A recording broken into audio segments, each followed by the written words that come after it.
అంతా నాకు అనుకూలంగా లేదు, నాకు ప్రతికూలంగా ఉంది. అక్కడ స్టక్ అయ్యాడు ఒక్కొక్కడు. ఒక్కొక్క ఆమె అక్కడ అయింది. ఒక్కొక్కడేమో పాపం దగ్గర అయ్యాడు, ఒక్కొక్కడేమో ఇంకొక సమస్య దగ్గర, ఒక్కొక్కళ్ళు ఇంకొక సమస్య దగ్గర, ఒక్కొక్కళ్ళేమో వాళ్ళ ఆయన దగ్గర స్టక్ అయ్యారు. వాళ్ళ ఆయన దగ్గర స్టక్. ఈడు మారట్లేదు, నన్ను ప్రశాంతంగా ఉండట్లేదు, ఏందో వీడు ఎప్పుడు మారుతాడేమో, ఇటు ఈడు మారట్లా, ఏందో అమ్మాయి తీసుకెళ్ళమ్మా, ఈడు మారట్లా, అబ్బాయి ఏందో ఈడు ఇక్కడ స్టక్ అయ్యారు కొంతమంది. ఎక్కడ స్టక్ అయ్యారు? సరే అలాగని తిరుగు నువ్వు, సరే పిచ్చెక్కకపోతే అప్పుడు అడుగు. మళ్ళీ మధులత సిస్టర్ ఉంది ఇక్కడ. ఎవరో నన్ను పట్టించుకోకపోయినా, నా గురించి ఆలోచించే వ్యక్తులు ఎవరు లేకపోయినా నువ్వున్నావు. నిన్ను బట్టి నేను ముందుకు కదులుతా ప్రభువా, నిన్ను బట్టి సంతోషంగా ఉంటా.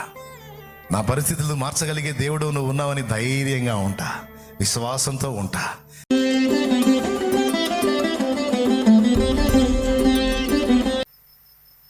వారు చెప్పున్నది మీరు చేయుడి, కానీ వారి క్రియల చొప్పున మీరు చేయకుడి అన్నాడు. బా, ఎంత బ్యాలెన్స్గా మాట్లాడతాడో యేసయ్య. దగ్గరుంటే పాదాలు ముద్దాడాలనిపించింది. ఎక్కడ తేడాబడ్డా. వారు చెప్పునది మీరు వినండి, వారు మోషే పీఠమందు కూర్చుండువారు గనుక. అంటే ధర్మశాస్త్రాన్ని బోధిస్తారు గనుక అది వినండి, మీకు మంచిది. కానీ బోధిస్తారు, తర్వాత వాళ్ళు ఆ క్రియలు చేయరు. వారు చెప్పుదురే కానీ చేయరు. చెప్పిన దానికి భిన్నమైన పనులు చేస్తుంటారు, అవి మీరు చేయొద్దు అన్నాడు. వాళ్ళు మీకు ఏం చెప్పారో అవి చేయండి, కానీ వాళ్ళు చేసే క్రియలు మాత్రం మీరు చేయొద్దు అన్నాడు. ఎంత బ్యాలెన్స్ చూడండి. అర్థమైందో కాలేదో మరి మీకు. కనీసం ఆ కోణంలో నుంచైనా తీసుకోవాలి కదా. ఇప్పుడు నేనే కదా, ఏ దైవజనుడైనా వాడు తేడా అయి ఉండొచ్చు, కానీ బలిపీఠం మీద కూర్చున్నప్పుడు అది ఏ పీఠం? దేవుని సన్నిధి, దైవ ప్రతినిధిగా కూర్చున్నాడు. అది మురికి పాత్రైనా దేవుడు కడుక్కొని దాన్ని వాడుకుంటాడు కదా, మలిన పాత్రైనా కడుక్కొని వాడుకుంటాడు కదా. ఎందుకంటే వాడి కోసం కాదమ్మా, నీ కోసం వాడుకుంటాడు. వాడి కోసం కాదు నాన్న, నీ కోసం వాడుతాడు ఆ పాత్రనే. మీరేం తిక్కలోళ్ళు కాదు నాన్న, మీరు మామూలు కాదు, మీరు చాలా తెలివిగలళ్ళు. ఇన్ని బాధల్లో, ఇంత కఠిన పరిస్థితుల్లో సమాజంలో నిలదొక్కి కుటుంబాన్ని లాక్కొచ్చి ఈ రోజుకి మీరు లైన్లో ఉన్నారంటే మీరు తెలివి తక్కువ వాళ్ళని నేను అనుకోను. ఇంకా గొప్ప విషయం ఏంటంటే యేసు ప్రభు నిజరక్షకుడు అని తెలుసుకొని ఆయన వెంబడిస్తున్నారంటే మీరు పిచ్చోళ్ళు ఎంత మాత్రం కాదు, జ్ఞానవంతులే. కానీ ఈ మాటలు మీలో మంట రగిలించి మిమ్మల్ని రేపాలన్న ఆశతో చెప్తున్నాను. నేను పిచ్చోళ్ళని కాదు, తెలివిగలటోళ్ళే, జ్ఞానవంతులే.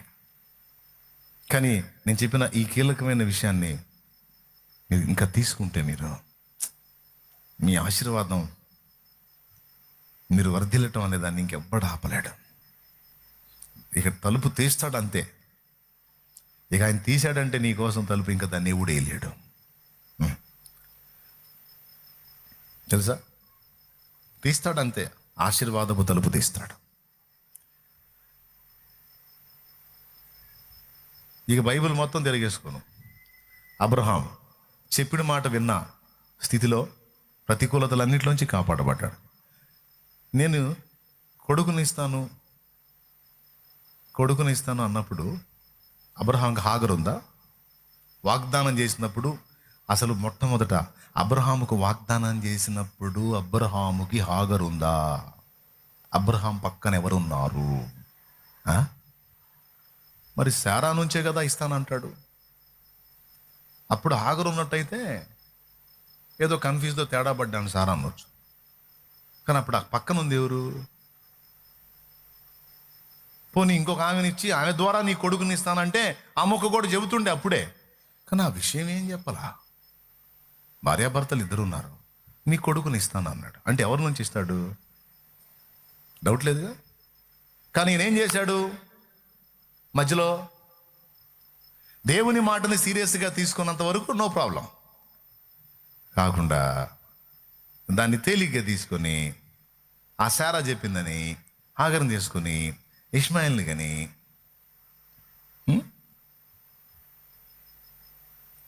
దేవునికి వ్యతిరేకమయ్యాడు, ఇష్మాయిల్కి విలన్ అయ్యాడు. ఎందుకయ్యాడు తెలుసా?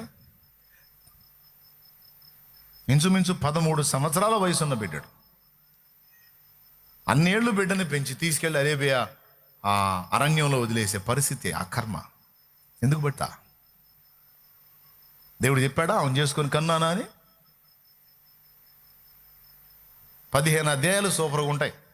16వ అధ్యాయం ఆది కాండం, అక్కడ తిరిగిద్దో మలుపు.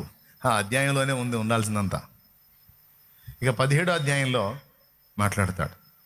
మీకు తెలుసా, ఇంచుమించు 13 ఏళ్ళు మాట్లాడాల అబ్రహాంతో దేవుడు, ఇష్మాయిల్ని కన్నాక. తర్వాత 17వ అధ్యాయంలో మాట్లాడుతూ నా సన్నిధిని నడుచు నిందారహితంగా ఉండంటాడు.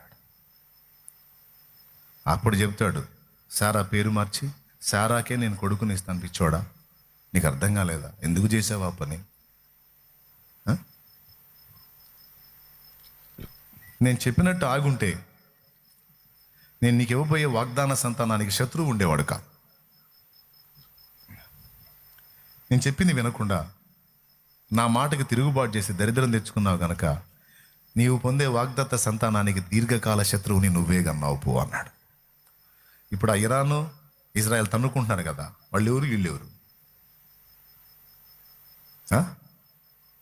చెప్పండి? వాళ్ళెవరు వీళ్ళెవరు? ఇద్దరు అబ్రహాం సంతానమే. హాగరుకు పుట్టినోడు ఒకడు, సారాకు పుట్టినోడు ఒకడు. ఇదో గుంపు అదో గుంపు. వాళ్ళు తన్నుకుంటే మనకు ఆయిల్ లేదు, వాళ్ళు తన్నుకుంటే మనకు గ్యాస్ లేదు. ఇంక అట్నే తన్నుకోవటం కంటిన్యూ చేశారంటే ఇక మన బతుకు తిరణాలే. దేవునికి స్తోత్రం. చూడు, అబ్రహాం చేసిన ఒక్క తొందరపాటు పని ఎంతమందిని సఫా చేస్తుందో చూడు. అబ్రహాం చేసిన పని రక్షణకు కారణమైంది, ఆ రక్షకుడు వచ్చిన దాకా అగచాట్లకి కారణమైంది. ఇక ఈ విధంగా బైబిల్ మొత్తం నువ్వు చూడు. మోషే ఎందుకు మధ్యలో ఆగిపోవాల్సి వచ్చింది? వాగ్దాన దేశానికి ఎందుకు పోలేకపోయాడు? బండతో మాట్లాడు అన్నాడు దేవుడు, కర్ర తీసుకొని కొట్టాడు మోషే. నీళ్ళాగలా, నీళ్ళు వచ్చినాయి. ఎందుకంటే ప్రజలు బ్రతకాలి కదా, నీళ్ళు ఇచ్చాడు. కానీ ఇక నువ్వు ఆగమ్మా అన్నాడు మోషేని. అదేమిటి నాయన, ఇంత కష్టపడ్డాను, ఇది దాటితే వాగ్దాన దేశమే కంటే లేదు, నువ్వు అర్హత కోల్పోయావు. మాట్లాడమన్నాను. ఇశ్రాయేలును నా సమాజం ఎదుట నీవు నా పరిశుద్ధతను సన్మానించలేదు గనుక, అకోయ్ వినక్క మొత్తుకుంటుంది అదే, నా పరిశుద్ధతను సన్మానించలేదు గనుక నీవు వాగ్దాన దేశంలో ప్రవేశించడానికి అర్హత కోల్పోయావు. నువ్వు ఇక్కడే. అంతమందిని అసలు నడిపించడానికి దేవుడు మోషేని ఎన్నుకోవడానికి కారణం ఏంటో తెలుసా? దేవుని మాట విని ఐగుప్తు రాజరికాన్ని వదిలేసుకొని శ్రమ పట్టడానికి ఇష్టపడ్డాడు. Super quality. స్టార్టింగ్లో ఎంత విధేయత చూపాడో అంత వాడబడ్డాడు. ఎక్కడైతే అవిధేయత చూపి ఎదురు తగిలాడో ఆగిపోయాడు. ఇక చూసుకో, ప్రవక్తలు చెప్పేదల్లా ప్రవక్తల పుస్తకాల నిండా ఉందదే. ఇశ్రాయేలు వారలారా మాట వినండి, లోబడండి, లేకపోతే శాపం, వింటే ఆశీర్వాదం, ఆలకించండి ఇలా జరిగింది, ఆలకించండి అలా జరిగింది. ప్రసంగిలో మొత్తం చెప్పింది అదే. వింటే ఆశీర్వాదం, ఆలకించండి ఇలా జరిగింది, ఆలకించండి అలా జరిగింది. ప్రసంగిలో మొత్తం చెప్పింది అదే. స్టార్టింగ్ వ్యర్థం వ్యర్థం వ్యర్థం వ్యర్థం అని మొదలుపెట్టి నేను ఎట్ట చేశాను అది ఇది అంతా బుస్సి అని చెప్పి చివరికి ఏం చేస్తాడు తెలుసు? ఏం తెలుస్తాడు తెలుసా? సొలొమోను దేవుని యందు భయభక్తులు కలిగి ఉండటయు, ఆయన మాట విని బ్రతుకుటయు, తనకు దేవుడిచ్చిన జీవిత కాలంలో కలిగిన దాంతో తృప్తి చెందుటయు, ఇది ఏ మానవాళికి ఫలసాయం తప్ప ఇంకొకటి ఏమీ లేదు అని తేల్చాడు. ఫైనల్లో తేల్చింది ఏంటంటే, దేవుని మాట వినండిరా నాయనా అని. పో, నువ్వు ఏ పుస్తకానికి పోతావో పో, నేను చెప్తా అక్కడ ఇదే కేంద్ర బిందువై ఉంటుంది. నా మాటకు లోపడతాడు ఏమంటాడు దేవుడు? లేదు తిరుగుబాటు చేస్తాడు, నేను చెప్పినట్టు చేయ అంటాడు సైతాన్. లోపడతాడా, తిరుగుబాటు చేస్తాడా? విశ్వాసంలో ఉంటాడా, విడిచిపెడతాడా? హత్తుకుంటాడా, వదిలేస్తాడా? దాని చుట్టే తిరిగి దేవు గ్రంథం. ఫైనల్ లోబడ్డాడు, రెండంతలు దీవెన. ఎస్తేరు గ్రంథం, రూతు గ్రంథం, లోబడ్డారు, ధన్యులయ్యారు. బతికిపోయారు. తిరుగుబాటు చేసిన వాళ్ళు చెప్పు, ఇక ఏ పుస్తకం చదువుతావో చెప్పు. నెహెమ్యా, ఎజ్రా, దా దేవుడి మాట తిరుగుబాటు చేసి వాళ్ళు పట్టణాలు కొల్ల పెట్టబడి ప్రాకారాలు కోల్చబడి భ్రష్టులయ్యారు. దేవుని మాటకు లోబడిన ఎజ్రా, నెహెమ్యాలు తిరిగి సెట్ చేశారు. దా ఇక ఏ పుస్తకం దగ్గరికి పోతావు పో. మాట వినకుండా దరిద్రం తెచ్చుకున్నారు, మాట విన్నోళ్ళు వాళ్ళని క్రమపరిచారు.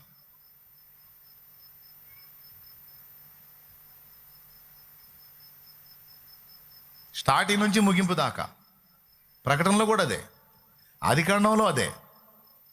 మాట విన్నప్పుడు ప్రశాంతంగా ఉన్నారు, వినకుండా శాపం తెచ్చుకున్నారు. ఎవరు? అవ్వమ్మ, అవ్వ.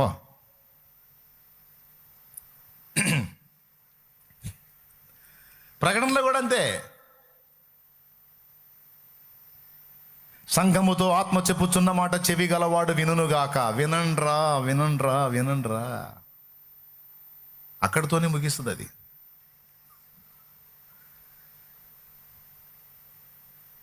వింటే సిద్ధపడతావు, రాబోతున్న ఉపద్రవాలు తప్పించుకుంటావు. వినకపోతే సిద్ధపడవు, సిద్ధపడకపోతే బుక్ అవుతావు, తర్వాత నీ ఇష్టం. అమ్మయ్యా, పోయినంగా నేను చెప్పానా మీకు? చెప్పానా? ఏమర్థమైంది టోటల్గా బైబిల్ మొత్తంలో?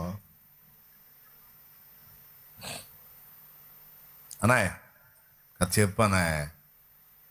ఏమర్థమైంది అనాయ్? 1,00,000 ప్రసంగాలు అవసరం లేదనాయ్. ఇప్పుడు నేను చెప్పిందే ప్రధానాంశం అన్నాయి బైబిల్ మొత్తంలో. ఇప్పుడు ఈ మాటతో ఎంతమంది ఏకీభవించారు? ఇక వింటాం అన్నోళ్ళు. బైబిల్ మొత్తములో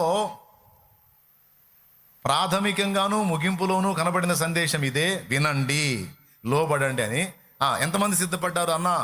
ఇప్పుడు బాగా అర్థమైందన్నా. వింటామన్నా, లోబడతామన్న వాళ్ళు చేతులు ఎత్తండి. ఓకేనా? దించమనలేదుగా నేను, చేతులు ఎత్తమన్నా కదా, దించమనలేదుగా. అంతే ఉంచండి కాసేపు, గోడలు నొప్పులు పోతాయి. అట్లనే ఉంచండి, చూడాలనిపిస్తుంది అట్నే. కొంతమంది అసలు చేతులు ఎత్తలే, ఇప్పుడే చెప్పిన మాట వినండి అని. ఇప్పుడు లేపుతున్నాడు, లేపు చేపు లేపు, 2 చేతులు అది లేపు లేపు. అంతే ఉంచున్నా అన్న చెబుతా. ఇప్పుడు మీరు ఏమన్నా కానీ ఆయన మాట వినకుండా ఇంతమంది ఇన్ని దరిద్రాలు తెచ్చుకున్నారు. నాకొద్దు ఆ దరిద్రం, నేను వింటానయ్యో, ఇప్పటికి అల్లాడుతున్నాను, ఇక నేను లోపడతాను, ఆయన చెప్పినట్టు వింటానని ఫిక్స్ అయ్యి చేతులు ఎత్తా. Okay okay right. అంతే ఉంచండి, దించవాగండి. అంతే ఉంచండి, చెబుతా. కొంచెం నొప్పులు పడతాయినా ఉంచండి. ఇప్పుడు ఏం చెబుతానంటే, వినటానికి ఇష్టపడ్డావు కదా, బైబిల్లో మొదటి నుంచి చివరి వరకు ఉన్న సందేశం ఇదే. ఈ ఒక్క మాటకు నువ్వు ముందు విధేయత చూపావు గనక ఇక బైబిల్ అంతా నీకే.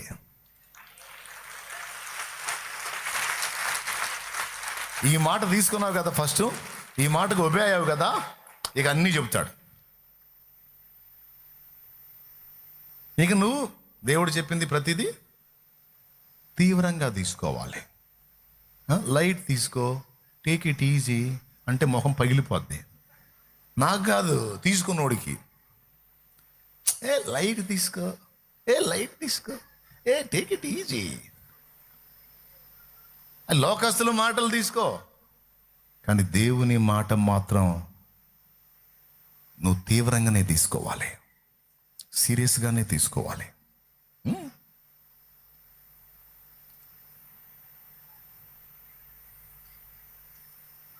నీ నమ్మిక చొప్పున నీకు కలుగును అన్నాడు.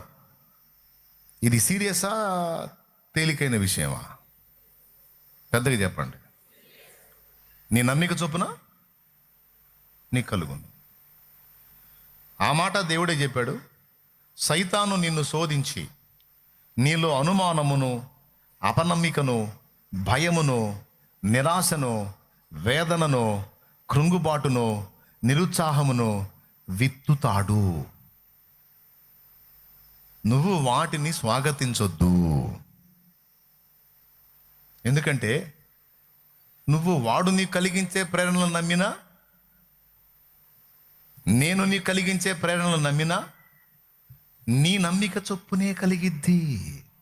నీవు విశ్వసించు దాని చొప్పుననే కలిగిద్ది. ఇప్పుడు సైతాన ప్రేరణకు లొంగామనుకో, వాడిచ్చిన ఆలోచనలకే మనం తీవ్రంగా తీసుకొని వాటిని విశ్వసించామనుకో, డౌట్ లేదు, దేవుడు ఎంత శక్తిమంతుడైనా నువ్వు దేవుని విశ్వసించకుండా, దేవుని కార్యాలను నమ్మకుండా, దేవుని శక్తిని, ప్రేమను, జ్ఞానాన్ని, వివేచనను విశ్వసించకుండా దుష్టుడు కల్పించేటువంటి కల్పనలు, వాడు తెచ్చే భయాలు, ఆందోళనలు నీవు నమ్మినందున నిరంతరం నీ మీదికి అయ్యే వస్తాయి. ఎందుకంటే ఆయన చెప్పాడు, నీ నమ్మిక చొప్పున నీ కలుగును అని. నీవు నా యందు విశ్వాసం ఉంచు, బీ పాజిటివ్. దేవునికి స్తోత్రం కలుగును గాక. ఏమన్నాడు?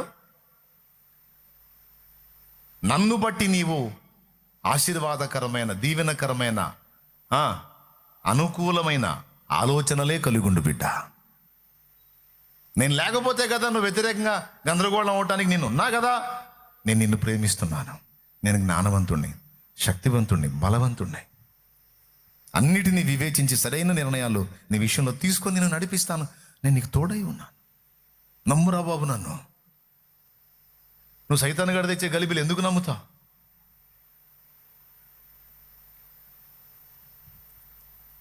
గోరంతని కొండంతలు చేయటం అంటే నేను చెప్పనా? నాకేదన్నా చేతి చిన్న గాయం అయితే మా నాన్న అరిసేవాడు. ఎందుకంటే నేను ఆ గాయాన్ని పదే పదే చూస్తున్నా అంటాడు మా నాన్న. ఏంటంటే మా నాన్న చెప్తాడు, కోతి పుండు బ్రహ్మరాక్షసి అన్నాడు. కోతి పుండు బ్రహ్మరాక్షసిరా అన్నాడు. పుండేంది, రాక్షసేంది? కోతి జాతి లక్షణం మీకు తెలుసా? దానికి పుండు పడింది అనుకో, ఆ పుండును మాన్నది. అది చిన్న చిన్న గాయమైందనుకో, అది కూర్చొని కాస్త తిన్న తర్వాత కూర్చొని ఊరక దాన్ని కదిలిస్తూ ఉంటుంది. దాని లక్షణం అది. చివరికి అది వ్రణమైపోతుంది. చివరికి దాని బాడీ మొత్తాన్ని పాడు చేస్తుంది. అలా దాన్ని డెవలప్ చేసేది ఏందో తెలుసా? అదే అనాయ్, అదే. అందుకని ఏదైనా ఒక దాన్ని పట్టుకొని అక్కడే కూర్చుంటే మా నాన్న కోప్పడేవాడు. పెద్దోళ్ళ మాటలు, పెరిగన్న మాటలు. అంతకంటే ముందు యేసయ్య చెప్పాడు, ఏ నాటికి ఈడానాటికి చాలును, రేపటిని గూర్చి నీవు అతిశయింపవద్దు, అలాగని కృంగిపోవద్దు, ఆలోచించు. ఈరోజు నేను ఉన్నాను కదా, ఈరోజు ఉన్నా కదా, రేపు కూడా ఉంటా. నా పేరే ఉన్నవాడు.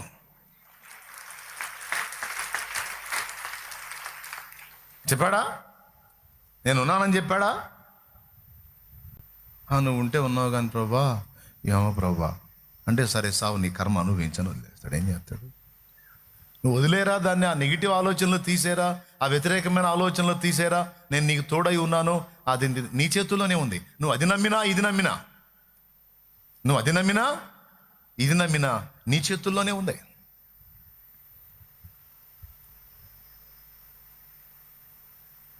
నువ్వే వెళ్ళగొట్టాలి. ఒకవేళ నిరాశ, నిస్పృహ, అవిశ్వాసం, ఈ శోధనలను గూర్చిన భయం ఒక చీకటిలాగా, లేదా నీ పాపాన్ని గూర్చిన భయం, నీ ఓటమిని గూర్చిన భయం, మారని నీ పరిస్థితులను గూర్చిన భయం ఒక చీకటిలాగా నిన్ను ఆవరిస్తే నువ్వేం చేయాలి? కర్ర తీసుకొని చీకటి పో పో అని దాన్ని తరిమి కొట్టాలి. పోయిద్దా? నీకు దమ్ముంటే కొట్టు. చీకటిని కర్ర తీసుకుంటారు, పోదు. ఏ విధంగానైనా నువ్వు ట్రై చేయి, పోదు. మరి ఎట్లా? దేవుని యందలి విశ్వాసం అన్న జ్యోతిని వెలిగించు. దేవుని యందలి విశ్వాసమును దీపమును వెలిగించు. అప్పుడు చూడు, కర్ర తీసుకొని నువ్వు ఎంత కొట్టినా చీకటి పడిపోదు, వెళ్ళిపోదు. కొట్టి నువ్వు పడిపోతావు. అది కాదు. దేవుని యందలి విశ్వాసమును దీపమును వెలిగించి ఆయనను బట్టి చూడు, అడ్రస్ లేకుండా పోయితే. కానీ చాలామంది జీవితాలు నేను చూస్తూ ఉన్నాను, వారు దేవుని వెలుగు కంటే, దేవుని జ్ఞానం కంటే, దేవుని ప్రేమ కంటే తమ పరిస్థితులు, ప్రతికూలతలు, వాటినే పదే పదే పదే పదే పదే నమ్మి దరిద్రాన్ని తెచ్చుకొని దరిద్రులుగా బతుకుతున్నారు. ఒకడు అన్నాడు, అన్నా నువ్వేనన్నా చెప్పు, నాలంటోడికి ఇంతే జరగాలన్నా, నేను అస్సలు మంచోడిని కాదన్నా, నేను చాలా పెద్ద పాపిని. పాపి అయితే దేవుని దగ్గరికి రానన్నా, ఆయన రక్తంలో కడిగేస్తాడు, క్షమిస్తాడు. అంటే క్షమించడం అంటే 1, 2, 3, 4, 10 అయితే ఓకే అన్నా. బైబిల్లో నీతిమంతుడు 7 సార్లు పడినను తిరిగి లేచునని ఉంది కదా. లేపుతాడన్నా 7 సార్లు అయితే. నేను 7 సార్లు కాదన్నా, నేను 7,000 సార్లు పడ్డోడినన్నా. అన్నావా? ఎన్ని వేలు? 7,000 సార్లు. Right right right right right. బైబిల్లో ఎక్కడన్నా ఒక్క వచనం నాకు చూపించండి బ్రదర్, ఇన్నిసార్లు మట్టుకే నిన్ను క్షమిస్తా, ఆ తర్వాత గుల్ల కొట్టుడు కొడతా అని ఎక్కడుందో చెప్పు. ఒక్క వచనం చూపించండి, మీకు దండం పెట్టుకొని దండ వేసుకుంటాను. 2 చేతులు ఎత్తి స్తోత్రం చెప్పు అని. ఇలాగుందని పాపం చేయమని నేను చెప్పట్లా. ఇప్పుడు పాపం చేస్తే దాని ఫలితం నువ్వు అనుభవించక తప్పదు. దేవుడు చెప్పేది అదే. నువ్వు పాపం చేసి వచ్చి నా దగ్గర ఒప్పుకుంటున్నావురా, నేను క్షమిస్తున్నాను, ఓకే, నా దగ్గరికి వస్తావు, రావని నేను అనట్లేదు, కానీ ఆ చేసినవి మోయాల్సి వచ్చేది, కానీ కొంచెం జాగ్రత్తగా ఉండరా అని చెబుతున్నా. చేసినవి అంటే ఇప్పుడు ఆవేశంగా చేతులు వదిలి బండి నడిపి కాలు చేయి ఎర్రగొట్టుకున్నాడు. డాక్టర్లు చూసి కాలు పచ్చడైపోయింది, చేయి పచ్చడైపోయింది, ఇది ఏ విధంగా అతకేయడానికి కూడా కుదరదని కట్ చేశారు. వస్తాయి మళ్ళీ. ఇప్పుడు దాని ఫలితాన్ని అనుభవించాలిగా. ఏంది చూస్తారు మరి? లేకపోతే పెద్ద పోటుగాళ్ళకి చేతులు వదిలిపెట్టి బైక్ నడిపేది ఏంటంటే తిక్కలోడ. జాగ్రత్తగా ఉండదు. అది దేవుడు చెప్పేది. ఇప్పుడు కాలు చేయి పోగొట్టుకున్నా, అయ్యా ప్రభా నన్ను క్షమించయ్యా అని ఏడ్చావు. ఏడవాకు చేర్చుకుంటా, నా దగ్గర చేర్చుకుంటాలే, ఏడవాకు. చేర్చుకుంటాడు, కానీ భూమి మీద బతుకు అవిటి బతికి బతకాలి కదా. అది ఆయన చెప్పేది. పాపం చేయొద్దురా అని ఎందుకు చెబుతున్నాడంటే దాని ఫలితం నువ్వు అనుభవించాల్సి వచ్చిద్దిరా. అది ఏదో రకంగా నీ మీద ఎఫెక్ట్ చూపించిద్ది, దెబ్బ కొట్టిద్దిరా. అది కుటుంబం ఎఫెక్ట్ అవటానికో, సమాజం ఎఫెక్ట్ అవటానికో, నువ్వు ఎఫెక్ట్ అవటానికో, ఎవరో ఒకళ్ళు డేంజర్లో పట్టడానికి కారణం అయిద్దిరా. వద్దు నన్ను వదిలేసేయి, ఎందుకు దాంతో మనకు పని ఉంది అని చెబుతాడు ఆయన. అది ఆయన చెప్పేది అంతే. పరిశుద్ధంగా ఉంటే నువ్వే ఆరోగ్యంగా ఉంటే బాగుంటావు, పాపంలో పడితే నీకే తేడా వస్తుంది. జాగ్రత్త నాన్న అంటాడు. నీతిమంతుడు 7 మార్లు పడినను తిరిగి లేచును అనుందన్నా. నేను 7,000 మార్లు పడ్డానన్నా, ఇంకెక్కడ లెగుస్తానన్నా? నానా బైబిల్లో 7 అని ఎందుకు వాడాడో తెలుసా? నీతిమంతుడు 2 మార్లు పడినను లేచును, 4 మార్లు పడినను లేచును, 10 మార్లు పడినను లేచును, 5 మార్లు పడినను లేచును, 6 మార్లు పడినను లేచును అని చాలా సంఖ్యలు పెట్టొచ్చు నాన్న. 7 సంఖ్య ఎందుకు పెట్టాడో తెలుసా? 7కి 2 అర్థాలు ఉన్నాయి. నంబర్ 1 పరిపూర్ణమైనది, నంబర్ 2 అపరిమితమైనది అని అర్థం. 7కి ఒక కోణంలో పరిపూర్ణమైనది అని అర్థం, మరొక కోణంలో అనంతమైనది, అపరిమితమైనది అని అర్థం కూడా ఉంది. 7 సంఖ్యని మనం ఎవరి కోట్ చేసి చూసుకుంటాం? 7 ఆత్మలు గలవాడు, 7 దీపస్తంభముల మధ్య సంచరించుచున్నవాడు, ప్రత్యక్ష గుడారములో 7 ఉపకరణములు, ఆది కాండములో 7 దినముల సృష్టి, ఇశ్రాయేలు యాత్రలో 7 మజిలీలు, ఇశ్రాయేలుకు 7 ప్రాముఖ్యమైన పండుగలు. 7 7 7 7 ఇదంతా నంబర్ 1 ఆయననే సూచిస్తుంది.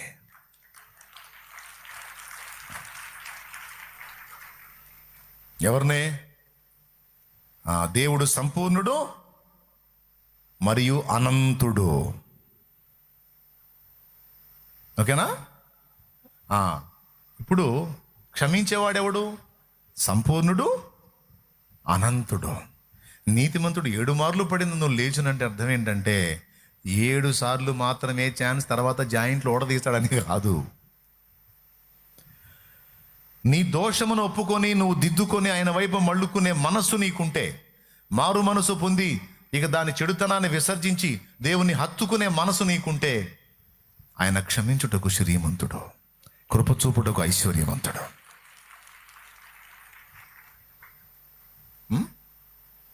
పేతురు ప్రభు దగ్గరికి వచ్చి, ప్రభువా, నా సహోదరుడు నా ఎడల తప్పిదము చేసినప్పుడు అతని 7 మార్లు మట్టుకు క్షమిస్తే సరిపోతుందా, 8వ తన్నొచ్చా అని అర్థంతో అడిగాడు. ప్రభు అన్నాడు, సీమోను, 7 మార్లా 70 ఏండ్ల మారుల మట్టుకు క్షమింపవలేను. అతడు పొరపాటు పడి తిని, పాపము చేసి తిని, నా తప్పు క్షమించు అని నీ వైపు తిరిగి అడిగిన ఎడల 70 ఏండ్ల మారుల మట్టుకు క్షమింపవలెను. 70 ఏండ్లు అన్నాడు. ఉందా లేదా? ఆడో ఉంది బైబిల్లో. మత్తయి సువార్త 18వ అధ్యాయం 21వ వచనం. అండర్లైన్ చేయండి. ఆ సమయమున పేతురు ఆయన యొద్దకు వచ్చి, ప్రభువా, నా సహోదరుడు నా ఎడల తప్పిదము చేసిన ఎడల నేనెన్ని మార్లు అతని క్షమింపవలెను, 7 మార్లు మట్టుక అని అడిగాను. అందుకు యేసు అతనితో ఇట్లా, నేను 7 మార్లు మట్టుకే కాదు, 70 ఏళ్ల మార్లు మట్టుకని నీతో చెప్పుచున్నాను. 70 ఏళ్ల మారుల మట్టుకంటే 90వ కీర్తన, నరుని ఆయుష్కాలం 70 సంవత్సరాలు, అధిక బలం ఉంటే 80. అసలు ఆయుష్కాలం టైం 70 ఏళ్ళు అన్నాడు.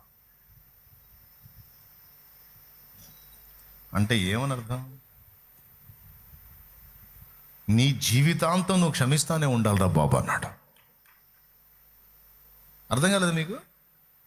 నీ ఎడల ఒకడు తప్పిదం చేసి నీ బ్రతుకంతా నీ వెంటబడి వాడు తప్పులు చేసుకుంటానే, తప్పు చేసిన ప్రతిసారి నువ్వు అనగానే తప్పు తేడబడిన క్షమించయ్యా, క్షమించమ్మా అంటున్నారు అనుకో, నువ్వు క్షమించాల్సిందే అన్నాడు.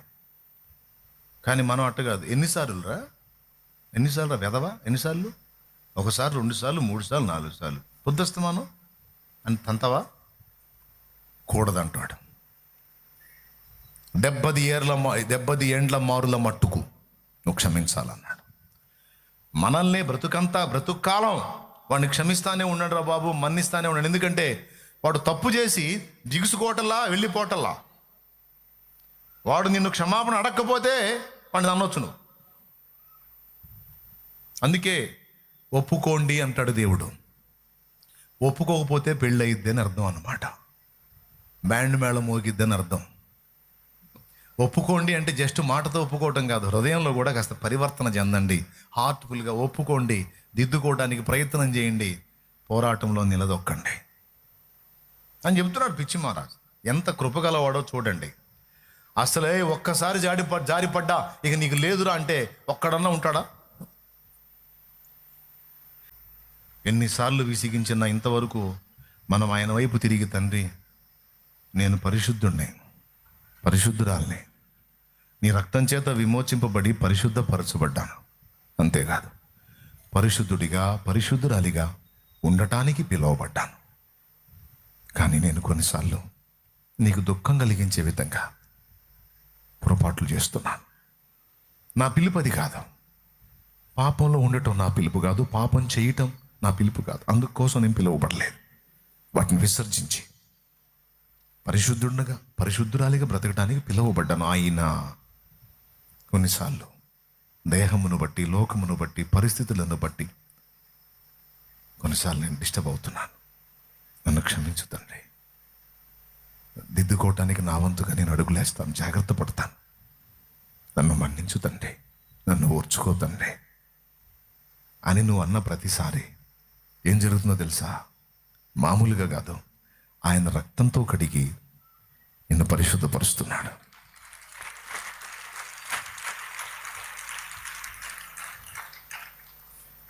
నేను నిన్ను క్షమించాను పో అని దేవుడు అన్నప్పుడు ఇక మళ్ళా దేవుణ్ణి ప్రశ్నించవచ్చా? నేను వదిలేశాను పో, ఇంకా వాటిని తీసేయి అని అన్నప్పుడు నువ్వు మళ్ళా వాటిని కలిగి ఆలోచించవచ్చా? ఏం తీసుకొని కొట్టాలి నిన్ను? కొట్టేసిన కేసు గురించి నువ్వు వాయిదాలు తిరుగుతానంటే నేను ఏ హాస్పిటల్లో చేర్చాలి? రాజమండ్రి హాస్పిటల్లోనా, ఎర్రగడ్డ హాస్పిటల్లోనా? కొట్టేసిన కేసు కోసం మళ్ళీ వాయిదాలు తిరుగుతానంటే ఏమనాలి బ్రదర్? నేను ఒకడు అన్నాడు,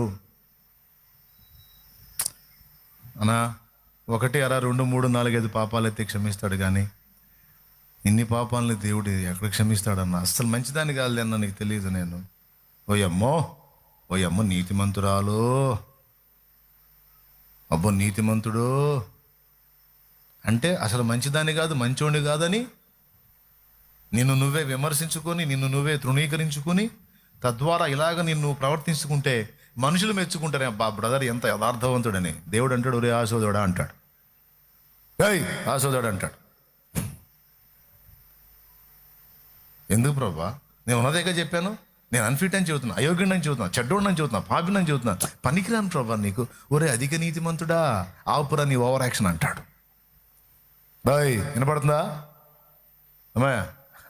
వినమ్మా బంగారాలు, వినమ్మా. ఏం ప్రభా నిజం కాదంటే, అట్లాగని నేను ఇన్ని పాపాలు చేశాను అన్ని పాపాలు చేశానని దూరం అయిపోతే నాశనం అవుతావురా. నీ ఎంత ఘోర పాపైనా రానా నా దగ్గరికి, రానా? పాపిని అన్నావుగా, నేను ఎందుకు వచ్చాను రా? పాపులనే పిలవ వచ్చి తిన్నానా, నీతిమంతుల్ని పిలవ రాలేదు. రా, నువ్వు పాపి అని నీకు అర్థమైందిగా, తేడా పడ్డానని అర్థమైందిగా. రా, నా గద్దింపు విని తిరుగు, నా ఆత్మ నీ మీద కుమ్మరిస్తాను, మరలా ప్రయత్నిస్తావు, ఈసారి గెలుస్తావురా. 1 సారి 2 సార్లు 3 సార్లు 10 సార్లు అంటే ఏదో ఉంటుంది, కానీ 20 సార్లు 100 సార్లు అంటే ఉంటుంది, కానీ ఇన్నిసార్లు. దీనికి పక్కాగా సరిపోయే ఒక ఎగ్జాంపుల్ చెప్తాను. సముద్రం ఎంతమంది చూశారు? చూసిన వాళ్ళు చేతులు ఎత్తండి త్వరగా. ఎంతమంది చూశారు? చూసారా? రైట్. చూడండి వాళ్ళు ఎంతమంది చేతులు ఎత్తండి. చూడండి వాళ్ళు చాలా తక్కువ మంది ఉన్నారు. ఏనానా ఇక్కడేగా చేరాలా 30 కిలోమీటర్లు. ఒకసారి వెళ్ళినానా సముద్రం చూడండి, తప్పకుండా చూడండి నాన్న. లేకపోతే ఏదైనా ఒక డేట్ పెట్టుకొని రండి నా దగ్గర, నేనన్నా తీసుకుపోతా, బిర్యానీ కూడా పెట్టిస్తాను రండి. నాకు ఖాళీ లేదు నాన్న, లేకపోతే మీ మొత్తాన్ని తీసుకెళ్ళాలని ఉంది, మీతో గడపాలని ఉంది రోజులు. ఏం చేద్దామని నేను బిజీ షెడ్యూలు. ఇక రేపు వారం మొత్తం ఉంది షెడ్యూలు. గడిచిన వారం అంతా తిరుగుతూనే ఉన్నాను. దొరికితే తీసుకుపోతున్నానా, పర్లేదులే, దేవుడు అవకాశం ఇస్తాడులే. లేకపోతే చీరాల మందిరం ఉంది, ఆ మందిరం అనుకుతున్నాను, పోయి అటు నుంచి అడుగు వాడరేవు. సముద్రం ఒడ్డున ఒక చిన్న బాబు ఇసుక గూళ్ళు కడుతున్నాడట. సముద్రం ఒడ్డున మీరు ఎప్పుడన్నా సముద్రం ఒడ్డున గూళ్ళు కట్టారా? ఇసుక గూళ్ళు పేర్లు రాశారా? అలలు వచ్చి వెళ్తూ ఉంటాయి, ఇసుక నీట్గా ఉంటుంది, దాని మీద మనం ఏమి రాసినా అక్షరాలు నీట్గా పడతాయి. ఎంతమంది చేశారు ఆ పని?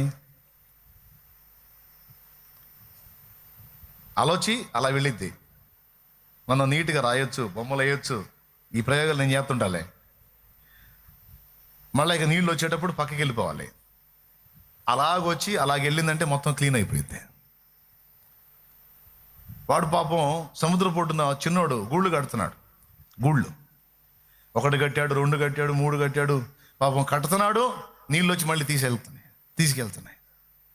వాళ్ళ తాతయ్య దగ్గరికి వెళ్ళి, తాతయ్య చూడు తాతయ్య, సముద్రం చూడు తాతయ్య, నేను గూళ్ళు కట్టితే 4 సార్లు కట్టే 4 సార్లు పడేసిపోయింది తాతయ్య. అంటే నువ్వు 400 సార్లు కట్టినా, 4000 సార్లు కట్టినా, నువ్వు ఎన్ని లక్షల గూళ్ళు కట్టినా వాటన్నిటినీ తుడిచిపెట్టేంత పెద్దదిరా సముద్రం.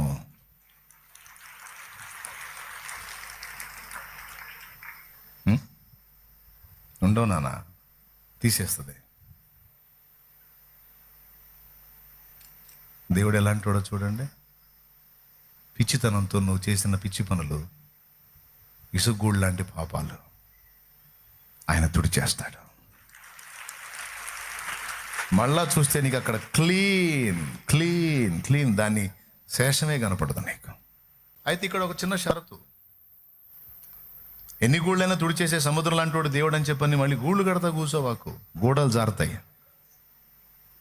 ఇది చెప్పకపోతే మళ్ళీ రెడీ గారు అమ్మా కొంచెం వెంట్రుక వాసి తేడాతో మొత్తం ఎస్కేఎన్పి అయిపోయే అవకాశం ఉంది. అందుకని ఇది హెచ్చరిస్తాం. స్తోత్రం, అర్థమైందా? ఎడుగుడు తుడిచేసే సముద్రం అంత దేవుడు ఉన్నాళ్ళని అచ్చంగా గూళ్ళు కట్టే పనిలో ఉండబాక నాన్న, గోడలు జారుతాయి. ఎందుకు నాన్న? వద్దు నాన్న. నానా ఏం చెబుతున్నా నాన్న? ఇప్పుడే చెబుతున్నా వాక్యం మీద దృష్టి పెట్టాలని. ఏం చేశా? తీదాన్నే మేళాన్ని తగిలిచ్చావు.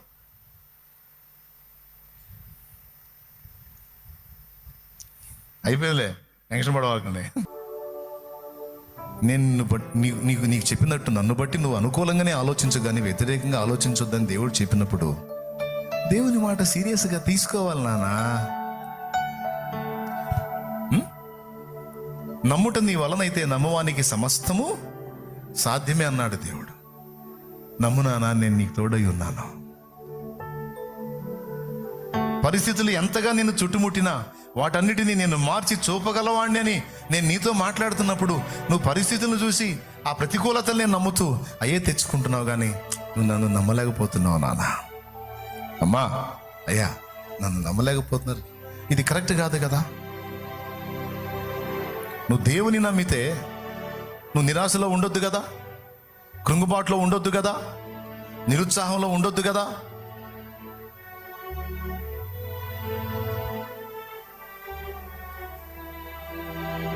దానికి కూడా ఒక కారణం చెప్తా. కొంతమంది స్టక్ అయిపోతారు.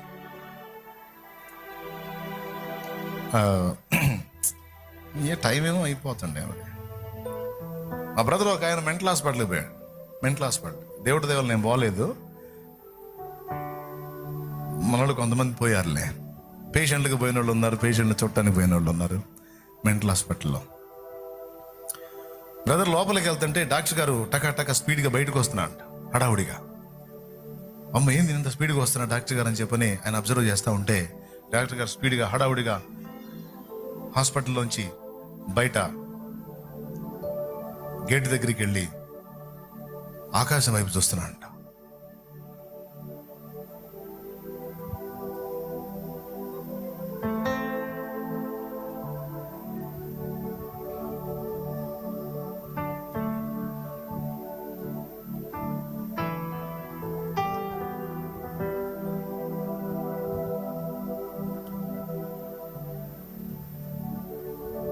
అదే పనిలో ఉన్నాడంట. ఇప్పుడు డాక్టర్ గారు పేషెంట్ మీకు అర్థమైపోయింది. డాక్టర్ గారు పేషెంట్, వాళ్ళోళ్ళు మంచి డ్రెస్ వేశారు అంతే. అక్కడ గెటప్ చూసి డాక్టర్ లాగా ఉన్నాడు, కానీ మతిపోయింది. ఎక్కడ పోయింది తెలుసా? జస్ట్ ఎక్కడో ఏదో ఒక సమస్య వచ్చింది, అక్కడ స్టక్ అయిపోయాడు. స్టక్ అయిపోయి ఇప్పుడు అదే పనిగా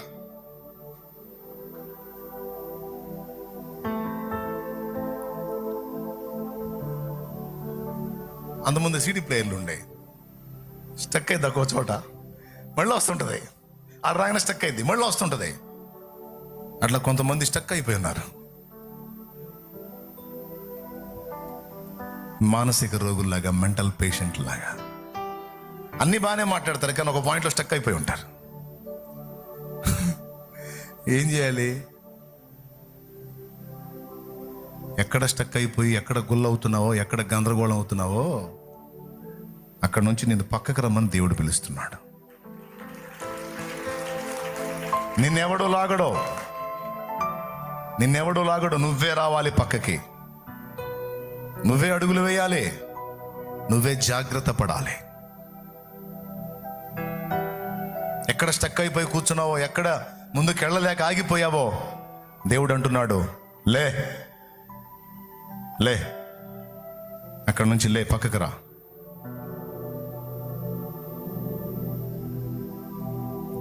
ఎక్కడ స్టక్ అవుతారో చెప్తా. ఇప్పుడు ఒకడు, నేనేందో మళ్ళీ పాపం చేస్తున్నాను, పాపం చేయకూడదు, పాపం ఇక ఎడిపోయినా పాపం, ఏం చేస్తున్నా పాపం చేయకూడదు, పొద్దుస్తున్నాను, ఈ పాపమే అయిపోయింది నాకు అంతా, ఈ పాపంతో నేను గెలవలేకపోతున్నా, పాపమే, ఈ పాపం ఎట్లా చేయాలో ఏమి, ఈ పాపం ఒరే రారా, అక్కడ నుంచి రారా బయటికి అంటాడు దేవుడు. కాదు దేవా, కొంచెం ఆగు, ప్రార్థన ఓకే కానీ, వాక్యం ఓకే కానీ, పాపం వీడిని ఏమనాలా? పిచ్చోడే కదా. అక్కడే స్టక్ అయిపోయాడు వీడు. ఈ పొద్దుస్తమానం వీడు దాని చుట్టే తిరుగుతాడు. ఎట్లన్నా దీన్ని వదిలించుకోవాలా, దీన్ని గెలవాలా, దీన్ని జయించాలా. ఏంది అసలు అసలు ఏంది అసలు పరిశుద్ధంగా ఉండాలంటే అసలు పిచ్చోళ్ళ కనపడుతున్నాను నేను. మీలో చాలా మంది ఉన్నారు ఈ బాపుతోళ్ళు. ఎంతమంది ఉన్నారు? చేతులు ఎత్తండి. షో చేయొద్దు, చేతులు ఎత్తండి. అంటే మిగిలిన వాళ్ళు చేసినా పర్వాలేదు అనుకుంటున్నారా? మరి చేతులు ఎత్తరే? మరి బాబా నువ్వు ఎట్టనా చేయెత్తిస్తావరా నాయన అనుకోవద్దు. నేను చెప్పేది నిజమే. అయితే కొంతమంది మరీ ఎక్కువగా స్టక్ అయిపోతారు. ఎలా నేను మెంటల్ పేషెంట్ చెప్పాను. కొంతమంది నిరాశ, ఏందో ఏం చేసినా ఇది రావట్లా, ఏం చేసినా ఇది కావట్లా, దేవుడికి ప్రార్థన చేస్తా ఉన్నా అంతా బాగానే ఉంది, ఏందో అసలు నా వల్ల ఏందో ఏమైందో ఏమో, అసలు ఏది చేసినా సరే ఏందో ఏమో, అసలు నాకు ఏది సెట్ కావట్లా, ఏంది అసలు నాకు ఏం జరుగుతుందో ఏమో, అసలు నా పరిస్థితి ఏందో అసలు ఇదేంది ఏమో, ఏమైనా కానీ ఏదైనా అంతా నాకు రేపు ఇతను ఎవరు ఏమో, ఏంది అసలు నేను ఏది చేసినా. ఇదే బాబుతో అంటే ఆ పాయింట్ నిరాశ. అక్కడ ఏది ఏందో అంతా నాకు అనుకూలంగా లేదు, నాకు ప్రతికూలంగా ఉంది. అక్కడ స్టక్ అయ్యాడు ఒక్కొక్క ఆమె అక్కడ అయింది. ఒక్కొక్కడేమో పాపం దగ్గర అయ్యాడు, ఒక్కొక్కడేమో ఇంకొక సమస్య దగ్గర, ఒక్కొక్కళ్ళు ఇంకొక సమస్య దగ్గర, ఒక్కొక్కళ్ళేమో వాళ్ళ ఆయన దగ్గర స్టక్ అయ్యారు. వాళ్ళ ఆయన దగ్గర స్టక్ వీడు మారట్లేదు, నన్ను ప్రశాంతంగా ఉండట్లేదు, ఏందో వీడు ఎప్పుడు మారుతాడేమో,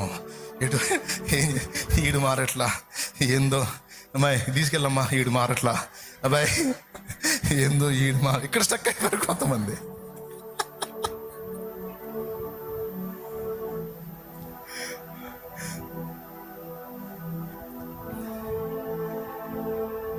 ఎక్కడ స్టక్ అయ్యారు? సరే అలాగని తిరుగు నువ్వు, సరే పిచ్చెక్కకపోతే అప్పుడు అడుగు.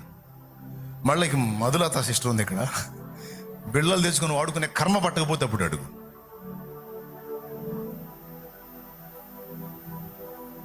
నువ్వు మారుస్తావా పరిస్థితులు? నువ్వు మారుస్తావా?